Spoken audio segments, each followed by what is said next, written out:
Hello, Ola. Oh, so sorry. You didn't hear me. Not at all. All right, we're back now. Ladies and gentlemen, do me a favor, hit the like button. I was muted. I started already, but it's okay. We're back now. Thank you for saying hello, Ola. It's all right. Wow. Anyway, the Yeah. 48-hour Hormuz ultimatum opened the Strait of Face obliteration. Trump gives Iran a 48-hour deadline as global oil prices hit the ceiling. Wow.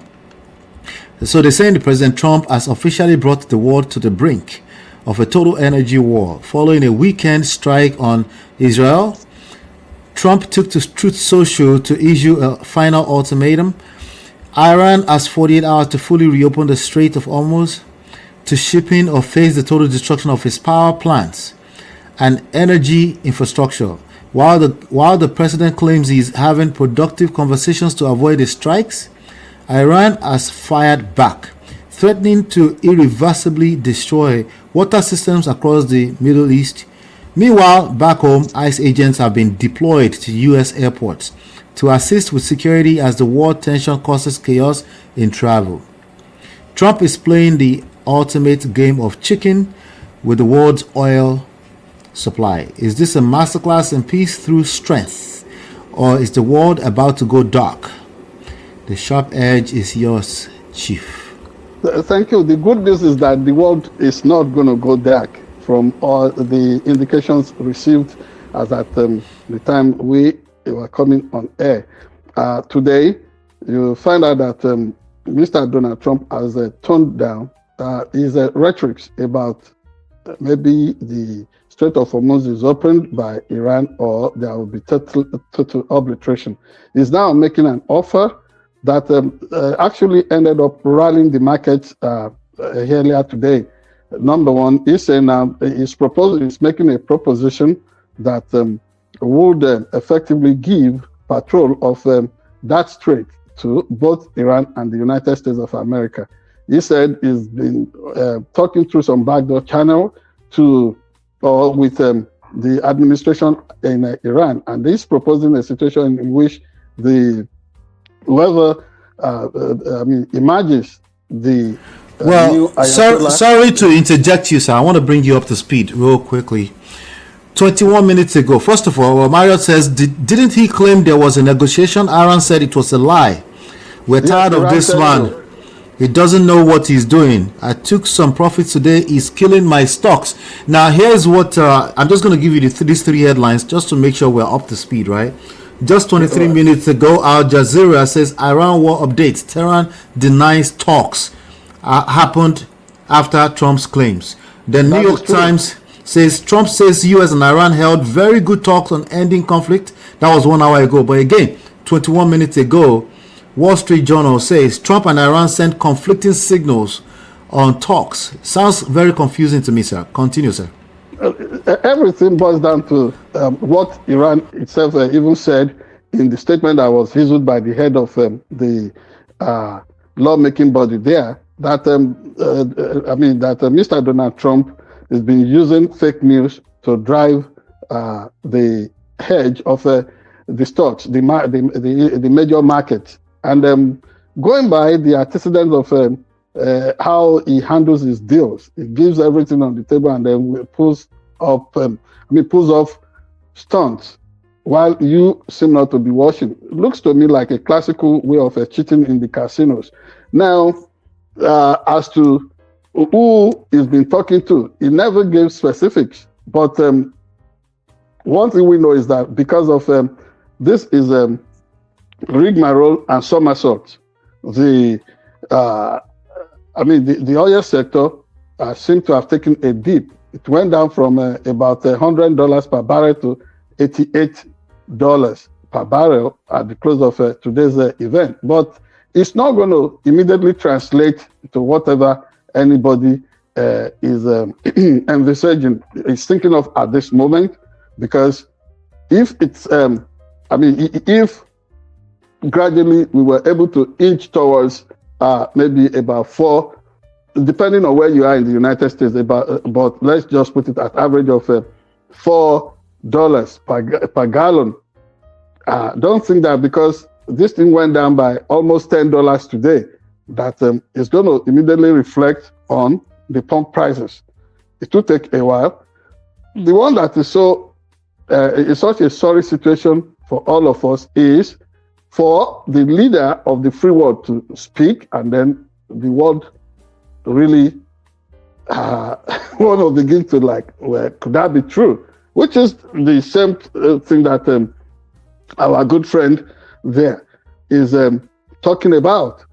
Nobody trusts him anymore, and it's really affecting so many things. He says one thing, and people really, if he says good morning, you're checking your wrist timer if it's not evening already. So who would believe all this? But one thing that this has really shown is the fact that people should learn to temper might with soft disposition. You don't say that, oh, because you are a giant, you are really big, you can march mercilessly on the tiny ant there. That ant, if it succeeds at creeping up your hidden places, could actually make you go naked, which is what Iran has done to the touted might of Mr. Donald Trump. Because this is not about the generality. This is not a reflection of who we are as Americans. The personality of Mr. Donald J. Trump does not define all of us. It's something that has really put the entire world in a quandary, a kind of a quagmire in the last 3 weeks. And we're still going forward wherever the whole thing leads. But whoever has been talking to is never specific about who he has been talking to there. Whoever has been his emissary, maybe is his son-in-law, and that kind of closet diplomacy that is unprecedented, that is strange to the entire world. The agenda of a family cannot be the whims and caprice for guiding an entire enlightened nation like the United States of America. So, like we said then, all this is all about diversion. People are hurting, not just as families. People are being torn apart, being divided because of questionable immigration ideology.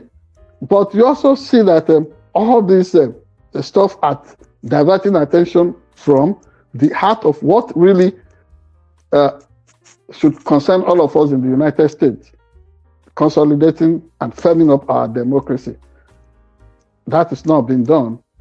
Just when you think we are at the end of a trick, another one is pulled out of the bag. Just when you think everything is calming down, something else is happening. For example, already he's been telling Republicans not to have any deal, in spite of the fact that TSA officials are resigning by the droves. Thank God, maybe as at the time we were coming on here today, the calling from a TSA officials is about 10%, but last week it went up as almost maybe 40%. When this happened about a year ago, or not a year ago, earlier in the year, you find out that about 1,100 TSA officials decided to just drop the ball. They decided to walk off the job because they were finding it difficult each time there is this kind of government shutdown, that they are not able to pay their bills. Groceries suffer at home. Their parental essence and relevance get questioned each time. So now they can't take it anymore. Now, which is why Mr. Donald Trump is complimenting the efforts of TSA with the draft of ICE officials, that immigration officials should come and complement the processing. But if they are there, would they also be able to handle all the technological details of keeping us all safe at check-in points, at the airport? That is not settled yet. he is muting the idea of also bringing in the National Guard to complement whatever whatever the officials are doing at the airport. It's never been this tensed up with us in the United States of America. But our worst winter will soon be over. And symbolically, we're stepping into a new season. Spring is almost here. And we think it will be a spring of new vistas of opportunities and living standards and expectations for us all across the United States. Now, he is breathing down the neck of the caucus of Republicans in the Congress now. Do not cut any deal with the Democrats if the issue of voters' ID or identification is not going to be determined, and then the mail-in ballots. The argument earlier today at the Supreme Court is touching on the fundamentals of if things will be consolidated in the light of the efforts of our forebears in this country, or everything now will be thrown under the under an 18-wheeler to be completely destroyed. Like we have seen over time, the Supreme Court has always been an enabler for some awry agenda, or some agenda that have gone awry in this country. Is that what they will do with all these issues going on? People are saying, oh, let us talk about the government shutdown that is affecting critical facets of American public life. Somebody is saying, oh, hold on to the end of the stick unless they are willing to shift concerning IDs, proof of citizenship, and every other thing that is bordering on what I would call another diversionary tactics in the U.S.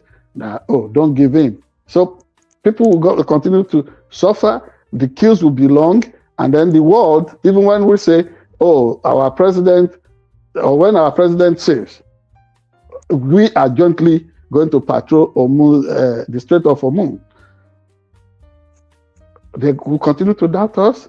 I think there must be that radical and critical reset that could make the world trust the United States. But concerning major reports all over the world that this man has really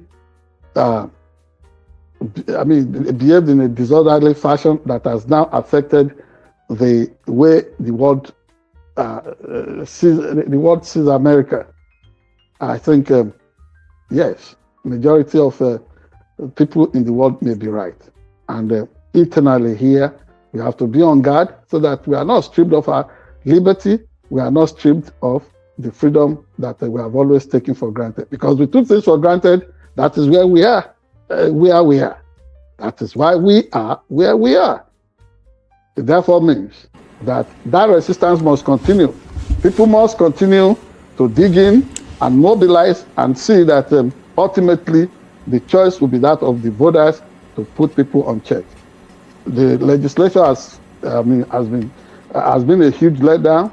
The courts tried their best, but the Supreme Court ultimately has always given Donald Trump whatever he wants. The people must now decide, what do we really want? That is where we are headed. Thank you very much. Thank you, sir. Thank you, sir. All right, do me a favor. Shout out to, I see a Yamaha caller says Trump is TSGD. I don't know what you're talking about, but let him decode it for us. I don't know what that means. No, I'm the one actually coding it. I'm the one coding it. It's called. It said Trump is a trans. So we're gonna leave that alone. We don't know. Yeah, we don't have any opinion about that. Just but this is a community. Feel free. Let us have what you feel. I know, right? Of your views. Thank you very much. All right, ladies and gentlemen, hit the like button, share, subscribe, turn up your notifications so you're notified when we go live. Right now, we're going to talk about the Kwara IED tragedy and the new frontier. We'll be right back.